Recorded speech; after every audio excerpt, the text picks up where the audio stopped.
প্রথম স্বামীর মৃত্যুতে শোক প্রকাশ করলেন ঢাকা সিনেমার আলোচিত ও সমালোচিত চিত্রনায়িকা পরীমণি। সম্প্রতি আজ শনিবার বিকেলে তার সামাজিক যোগাযোগ মাধ্যম ফেসবুকে একটি পোস্ট করে তার প্রথম স্বামীর মৃত্যুতে শোক প্রকাশ করেছেন। চিত্রনায়িকা পরীমণি তার ফেসবুকে লেখেন, নিয়তির ডাকে দিলে যে সাড়া, ফেলে গেলে শুধু নীরবতা, যার চলে যায় সেই বুঝে হায় বিচ্ছেদের কি যন্ত্রণা।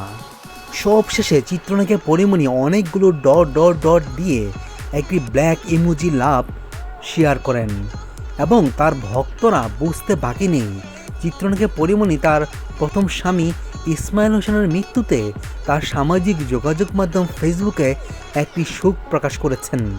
ভক্তরাও তার কমেন্টে লিখেছেন, চিত্রনায়িকা পরীমণি তার প্রথম স্বামী ইসমাইল হোসেনের মৃত্যুতে শোক প্রকাশ করেছেন এবং এই শোক প্রকাশ করেই তার সামাজিক যোগাযোগ মাধ্যম ফেসবুকে এই পোস্টটি করেছেন বলে দাবি করছেন চিত্রনায়িকা পরীমণির দর্শকরা।